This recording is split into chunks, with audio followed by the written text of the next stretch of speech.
Delhi, a city of 30 million stories, pulsating with life, light, and chaos. But behind its noisy streets and glowing lights, one story stood out in horrifying silence, one that began with a missing girl, and ended with a freezer full of secrets. In May 2022, a young woman named Shraddha Walkar vanished. Her voice, once heard in call centers and friendly conversations, was silenced. But no one, not her friends, not her family, knew just how sinister her silence was. What followed would become one of India's most gruesome, disturbing, and controversial modern crime cases, one that would shake the nation, ignite social and political fires, and unearth the darkest recesses of love, obsession, and calculated brutality. Delhi. A city that never sleeps. In the dense heart of this bustling metropolis, stories unfold every second. Some joyous. Some mundane. Some, never meant to be told. On the surface, everything seems ordinary.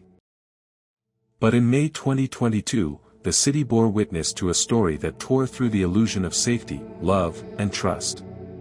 This is the story of Shraddha Walkar. And how love turned lethal. She was born in 1995. Bright, independent, outspoken. Shraddha Walkar grew up in Vasai, a modest suburb in Maharashtra's Palghar district. Her family lived a simple life, her mother, her younger brother, and her father, Vikas Walkar, who was mostly away after separating from Shraddha's mother.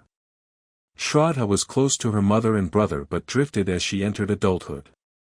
She studied at a convent school, and later enrolled in a Bachelor of Mass Media course at Viva Institute of Technology in Virar. But like many dreams that stumble in early adulthood, she dropped out. And instead, started working at a call center in Malad, Mumbai. It was here that she met him. Aftab Poonawala. Older by just a year. Charismatic. Calm. Approachable. He worked at the same call center, and their paths crossed casually, at first. What began as workplace banter turned into online chats. And then long nights of talking on Bumble. Shraddha fell for him. Despite family resistance, despite red flags. And then, in 2019, she made a decision that would change everything. She left her family, and moved in with him. To love is to trust. But what happens when trust blinds you? Shraddha's family disapproved, not because of his religion, they said, but because of his controlling behavior and the fact that she barely knew him. They tried to reason with her. Pleaded with her. But she moved out anyway. In the beginning, it was romantic. New city, new life. But beneath that surface was a volatile storm, one filled with shouting matches, slammed doors, bruised arms, and broken phones. Her friends began to worry. She told her friend that he hit her once, then twice. And every time she said it was the last. But next week, they'd be fine again. It was a cycle, and she was stuck in it. Shraddha's brother, Shrijay, tried speaking to her. So did her uncle. They told her it wasn't safe. But Shraddha, like so many victims of manipulation and abuse, held on. Believing apologies could fix the fractures. Believing love would win. What they didn't know, was that time was running out. In early 2022, the couple moved to Delhi, specifically, into a rented flat in the Chhatarpur area. It was quiet. Isolated. A one-bedroom apartment in Morali's forested outskirts. No family nearby. Few friends. And most importantly, no one to watch.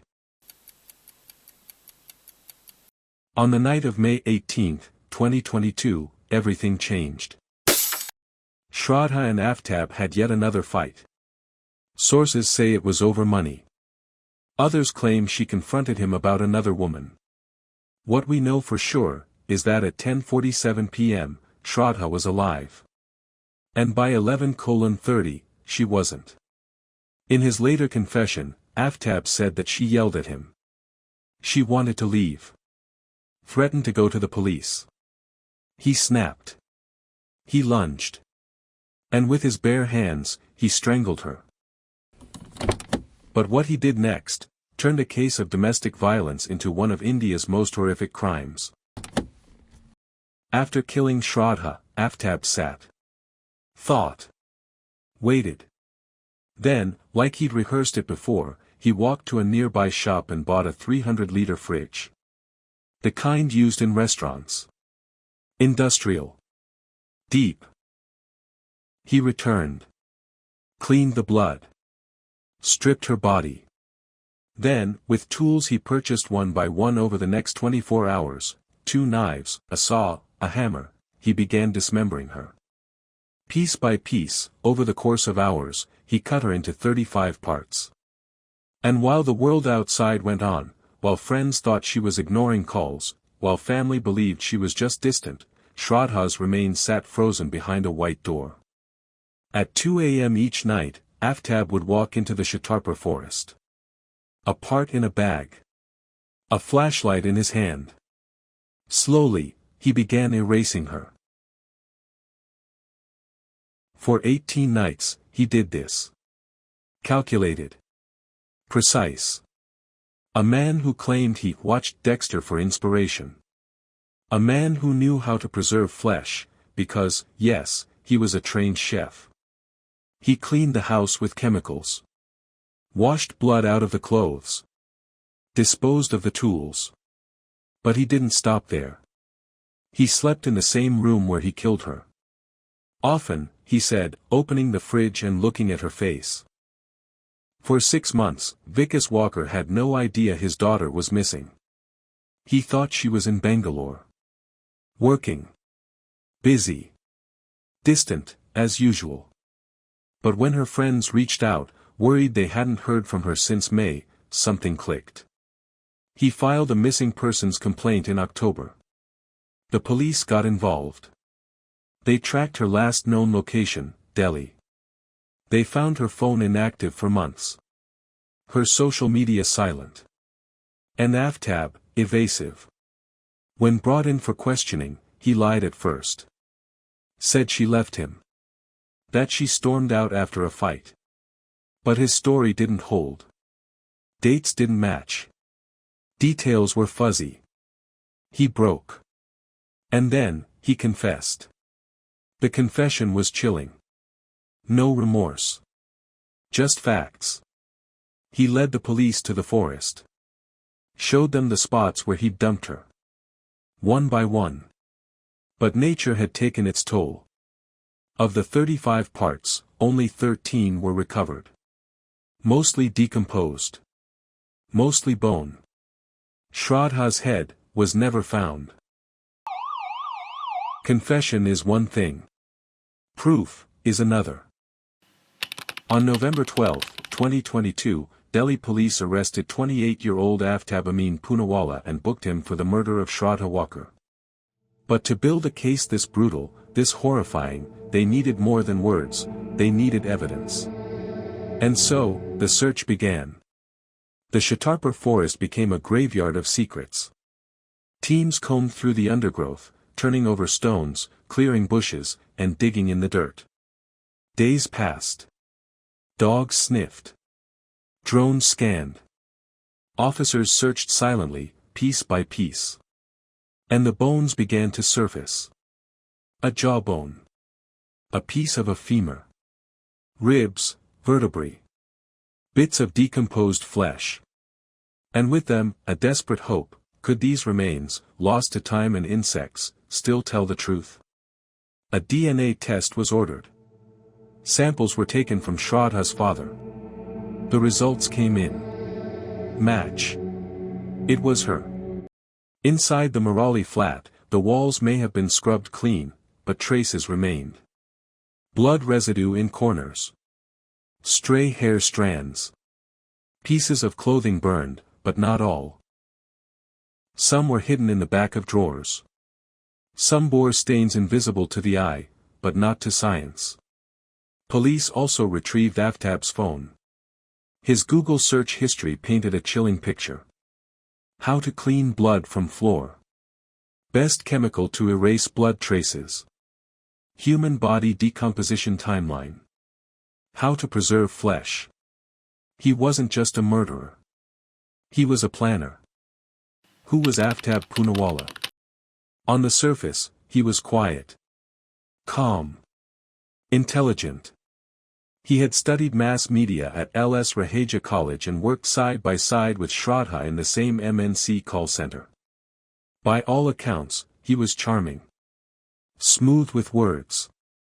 A man who could speak fluently in English, sound polite, even thoughtful.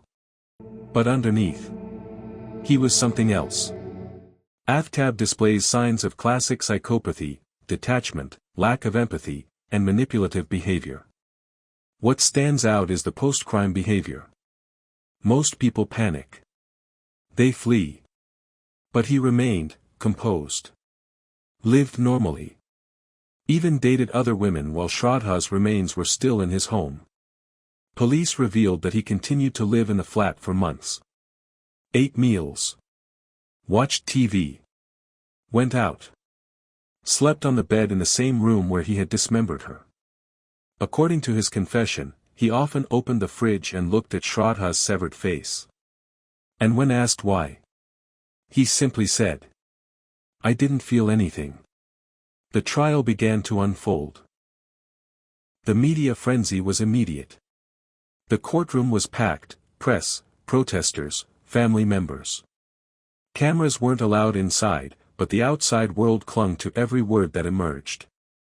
On July 31, 2023, Shraddha's father, Shraddha Walkar, took the stand. He told the court how Aftab admitted to buying tools to dismember her body. How he described slashing her wrists. How he used polythene bags to carry her like garbage. And then, Shraddha's brother, Shraddha, testified. "She told me Aftab beat her. That he screamed. He hit. Then apologized. Then hit again. I begged her to leave. She wouldn't." He spoke of how her messages changed. Her tone. Her distance. As if something inside her had already begun to die long before her body did. No remorse. No tears.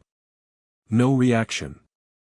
The defense, led by Akshay Bhandari, attempted to shift focus to procedural loopholes, questioning the admissibility of the confession and arguing that the crime scene had been compromised. But the evidence was overwhelming. The 6,629-page charge sheet filed by Delhi police laid everything bare. Timeline. Tools. Phone records. DNA evidence. Witness testimonies. Google search history. A story of cold-blooded murder, told through data. After his arrest, Aftab was sent to Tihar jail, one of India's most notorious prisons. He was placed in cell number 4, under constant surveillance. Not for his protection, but to ensure he didn't try to take the easy way out. He didn't speak much. Stayed quiet. Ate everything. No signs of guilt.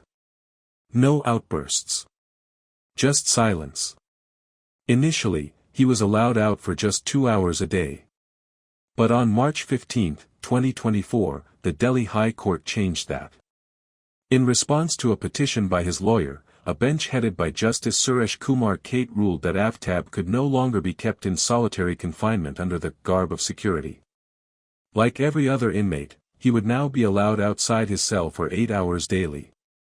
The court stated, even the accused have basic rights. Outside, people fumed. Inside, Aftab waited. Young woman killed by live-in partner. Body chopped into 35 pieces. Stored in fridge for 18 days. The story spread like wildfire. Social media exploded. People debated, argued, cried. Protests were held. Candles were lit. Hashtags trended for weeks. On November 29, 2022, as Aftab was being transported from the forensic lab, the police van was attacked by sword-wielding men. The Hindu Senate distanced themselves officially, but the message was clear. This wasn't just about murder anymore. It had become something else. Union Minister Kaushal Kishore weighed in. He said, couples who wish to live together must register with the court. Women should stay away from such live-in relationships. The Vishwa Hindu Parishad went further. They labeled the case a textbook example of love jihad, a controversial term used by some right-wing groups alleging Muslim men lure Hindu women into relationships for conversion. The group claimed they had documented 420 similar cases in New Delhi alone. They demanded central legislation to outlaw such relationships. From December 21 to 31, 2022, they launched a campaign across northern India, posters, public speeches, and warnings. A wedding reception scheduled in Shraddha and Aftab's hometown had to be cancelled. Not because the couple had anything to do with the murder, but because they were interfaith. Their invitation card had gone viral. Doxed. The venue was pressured to shut the event down, to maintain peace. In the ruins of this crime, something greater broke: trust. Trust in relationships. Trust in love. Trust in the very fabric of young India. For millions of young Indians, urban, independent, hopeful, Shraddha Walkar's story wasn't just news. It was a mirror. A mirror reflecting the silent fears in every woman's heart. The red flags ignored. The controlling messages masked as concern. The gaslighting, the apologies after the slap, the promises after the bruises. He used to say things like, "You won't survive without me." I thought it was possessiveness. Now I'm scared. I lived with someone who hit me once. I left. But I always wondered, what if I didn't? Her friends had seen the signs. They had heard her cry. They had begged her to walk away. But love is a strange cage.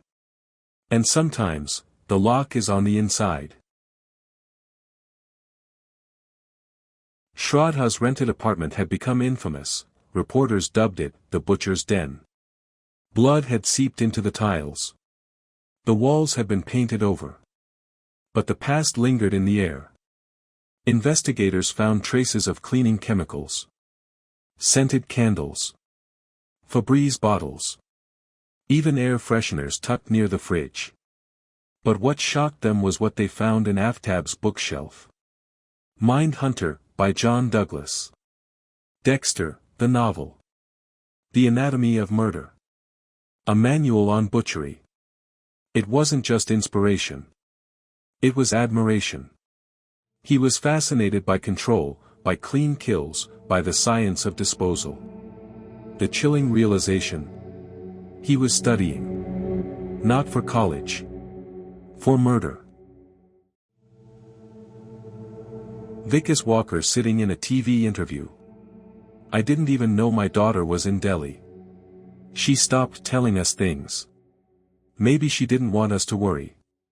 Maybe, she knew we wouldn't approve. Vikas Walkar's grief became a national cry.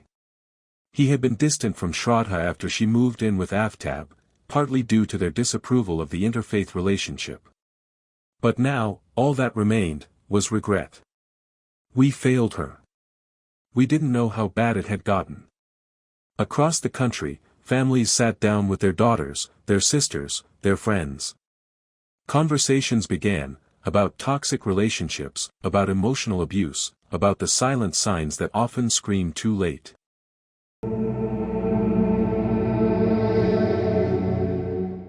Aftab Poonawala remained confined in Tihar jail's high-security block. Though no one touched him, every inmate knew who he was. For months, he kept to himself. No fights. No confessions. Just silence.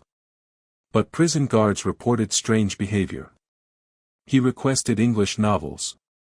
Showed interest in criminal psychology books. Asked for extra paper to write. He claimed he was writing his side of the story. His inmates told the media in the interview stating that he used to stare at the wall for hours. Then suddenly smile. It gave me chills. There were rumors he wanted to write a book. Some speculated he was preparing a mental illness defense. Others believed he was basking in the attention. Whatever the truth, one thing was clear: he wasn't afraid.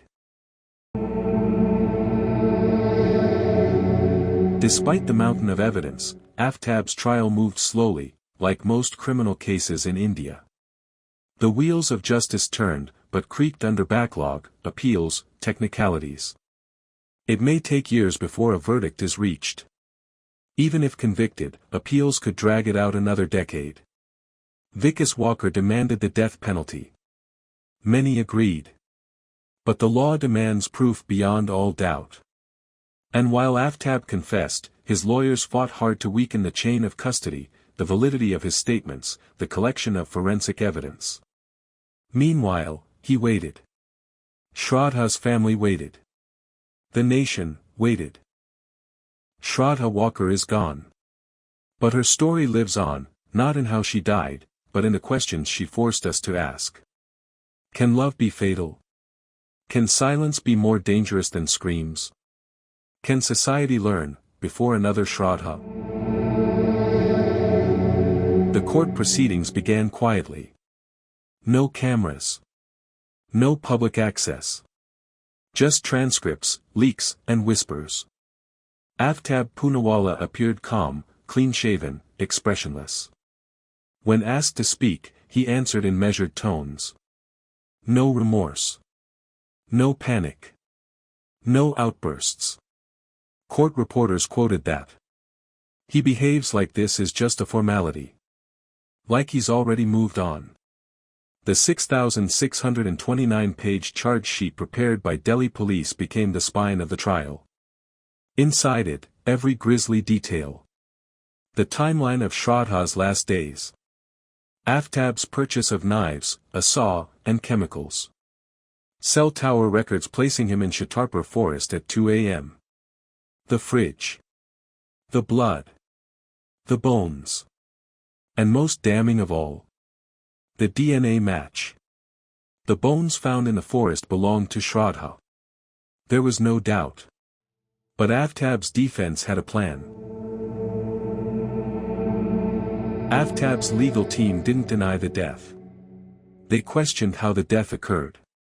Was it murder? Or accidental manslaughter? The defense lawyer addresses the judge.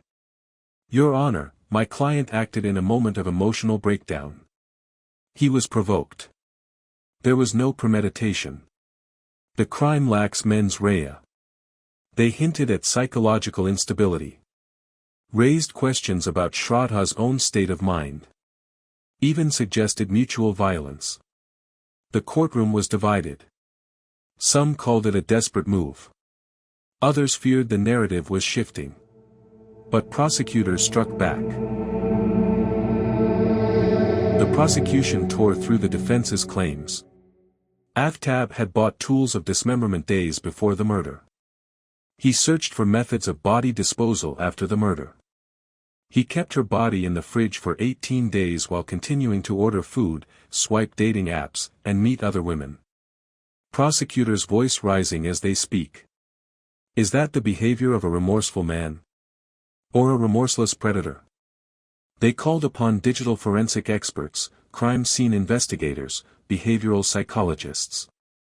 The public clung to every word. Would India finally see justice, or another trial lost to loopholes? As part of the trial, a full psychological evaluation was ordered. What emerged was chilling. Aftab wasn't mentally ill. He was methodical, manipulative, and emotionally detached. Forensic psychologists' analysis said. He doesn't fit the mold of a psychotic killer. He's rational. He plans. He calculates. He doesn't regret. But there was more. During therapy sessions, he described his fascination with control. His contempt for vulnerability. His dislike for Shraddha's neediness. He felt cornered by her requests for commitment. And in that corner, he chose violence over communication. Therapists said. He said, it was easier to silence her than to leave her. As of early 2025, Aftab remains incarcerated in Tihar. The trial is nearing conclusion. The court has heard over 100 witnesses. The final arguments have been reserved. But no verdict has yet been passed. Shraddha's father says, "I only want one thing. I want him to never walk free again. Never." The country waits. Will Aftab be sentenced to death? Will he be convicted at all? Only time will tell. Perhaps the most horrifying detail in the case remains this. For nearly 3 weeks, Aftab slept in the same room as her corpse. Not once. Every night. He lived, ate, breathed, and even entertained others in the same house. Those who know the case say the fridge became a symbol of death without conscience. A coffin with a compressor. The date was set. The courtroom packed. India held its breath. Would Aftab Poonawala be convicted of premeditated murder, or would his legal team manufacture enough doubt to spare his life? Shraddha's father sat in the front row. Stoic. Silent. He had waited years for this moment. Then, the gavel dropped. Judge's ruling, voice echoing through the courtroom. The accused is found guilty under Section 302 of the Indian Penal Code, for the murder of Shraddha Walkar. The sentence? Death by hanging. Gasps. Tears. Relief. Outrage. But it wasn't over yet. Aftab's lawyers filed for a stay on execution. They argued that the evidence was circumstantial. That police had violated custodial protocol. That media pressure had poisoned the proceedings. India's legal system braced for the next storm, the appeals process. Legal experts speaking in an interview, stating, "Capital punishment is rare for a reason. But if ever there was a textbook case, this was it." Still, public debate resurfaced. Is hanging justice, or vengeance? Does punishment heal, or merely end a chapter?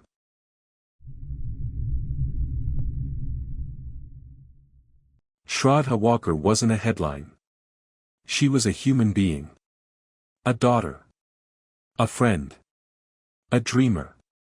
She was also one of us, fallible, hopeful, in love, afraid. And her death was preventable. That's what makes it a tragedy, not just a crime. When silence is the norm, violence becomes invisible. When love turns into control, homes become coffins. When society shames the victim, the killer walks free, until he doesn't. So tell her story. Not as a warning. But as a wake-up call. Because the next Shraddha might still be alive.